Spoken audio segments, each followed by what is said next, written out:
कल्पना कीजिए वह दिन 25 नवंबर 1939 दिल्ली के कक्ष में संविधान सभा की आखिरी बैठक चल रही थी। भारतीय लोकतंत्र का भविष्य तय हो रहा था।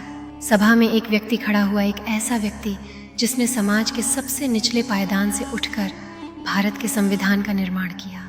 वह थे डॉक्टर भीमराव अंबेडकर। उनकी आवाज़ में गहराई थी, उनके शब्दों में दृढ़ता और उनके दिल में दर्द। आज हम आपको उनके उस ऐतिहासिक और भावुक भाषण की कहानी सुनाने जा रहे हैं। डॉक्टर अंबेडकर ने अपने भाषण की शुरुआत संविधान के महत्व को समझाते हुए की। उन्होंने कहा, आज का दिन इतिहास में लिखा जाएगा। हमने एक ऐसा संविधान बनाया है जो हर नागरिक को समान अधिकार देता है। यह संविधान केवल भारत का नहीं, यह पूरी मानवता के लिए एक उदाहरण है। ये कहते हुए डॉक्टर अंबेडकर की आवाज़ में गर्व तो था, लेकिन साथ ही एक चिंता भी। वह जानते थे कि यह संविधान बनाना जितना मुश्किल था, इसे लागू करना और उसे सही दिशा में ले जाना उससे भी अधिक कठिन हो। संविधान वह साधन है जो हमें समृद्धि और समानता की ओर ले जाएगा, लेकिन यह हमारे ऊपर है कि हम इसका उपयोग कैसे करते हैं। डॉक्टर अंबेडकर ने अपने भाषण में भारतीय लोकतंत्र को बचाने के लिए एक भावुक अपील की। उन्होंने कहा, यह मत भूलिए कि आज हम एक लोकतंत्र की नींव रख रहे हैं, लेकिन लोकतंत्र का अस्तित्व केवल संविधान पर नहीं बल्कि उन लोगों पर निर्भर करता है जो इसे लागू करेंगे। अगर हमने जातिवाद, धर्मांधता और भेदभाव को समाप्त नहीं किया तो हमारा लोकतंत्र कभी सफल नहीं होगा। उन्होंने सभा के सदस्यों को चेताया, अगर हम इस संविधान को केवल एक दस्तावेज मानेंगे और इसे अपने जीवन में नहीं अपनाएंगे तो ये हमारे लिए बेकार हो जाएगा। लोकतंत्र को बचाना हर नागरिक का कर्तव्य है। ये सुनते ही सभा में एक सन्नाटा छा गया। डॉक्टर अंबेडकर के शब्द किसी तलवार की धार की तरह सीधे दिल में उतर रहे थे।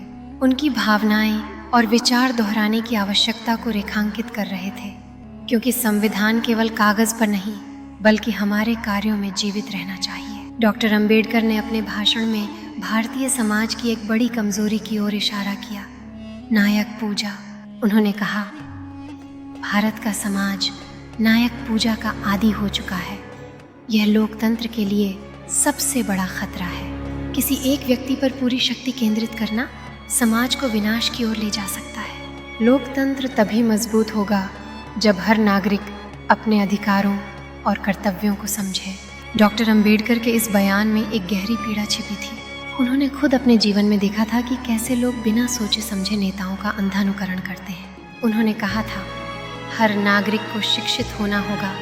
एक जागरूक नागरिक ही लोकतंत्र को बचा सकता है। डॉक्टर अंबेडकर ने अपने भाषण के अंत में 3 महत्वपूर्ण चेतावनियां दी, जो उनकी दूरदृष्टि और उनके समाज सुधारक होने का प्रमाण। डॉक्टर अंबेडकर की बातों का गहरा अर्थ है, जो सामाजिक और आर्थिक समानता के लिए संघर्ष को दर्शाता है। उनकी आवाज़ में एक स्पष्टता थी जो यह बताती थी कि केवल राजनीतिक स्वतंत्रता ही पर्याप्त नहीं है। डॉक्टर अंबेडकर ने समझाया कि लोकतंत्र तब तक अधूरा रहेगा जब तक हर व्यक्ति को समान अवसर और सम्मान नहीं मिलेगा। उन्होंने चेतावनी दी कि अगर लोग अपने अधिकारों के लिए हिंसा और अवैधानिक साधनों का उपयोग करेंगे तो यह संविधान और लोकतंत्र दोनों के लिए घातक होगा। डॉक्टर अंबेडकर ने यह भी कहा कि संविधान केवल एक दस्तावेज नहीं है, बल्कि हमारी जिम्मेदारी है कि हम इसे अपनाएं और इसकी रक्षा करें।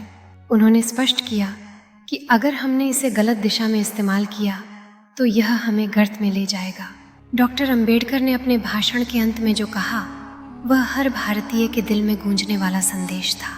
उन्होंने कहा कि उन्होंने एक ऐसे भारत का सपना देखा है जहां हर व्यक्ति समान हो, जहां जातिवाद और भेदभाव का नामो निशान न हो। लेकिन अगर हमने इन समस्याओं को दूर नहीं किया तो यह संविधान केवल एक किताब बनकर रह जाएगा।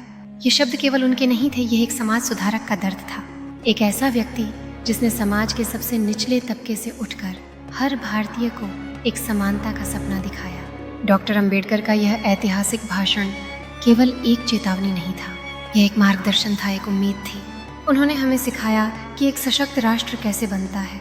लेकिन आज सवाल यह है, क्या हम उनके सपनों का भारत बना पाए हैं? क्या हमने उनकी चेतावनियों को गंभीरता से लिया? यह हमारी जिम्मेदारी है कि हम उनके विचारों को आत्मसात करें। आइए उनके शब्दों को याद करें शिक्षित बनो, संगठित हो और संघर्ष करो। क्या आप मानते हैं कि डॉक्टर अंबेडकर के विचार आज भी हमारे लिए महत्वपूर्ण हैं? अगर ये वीडियो आपको पसंद आया हो तो इसे लाइक करें, अपने दोस्तों के साथ शेयर करें और हमारे चैनल को सब्सक्राइब करें। अगले वीडियो में हम आपको इतिहास का एक और प्रेरक किस्सा सुनाएंगे। धन्यवाद।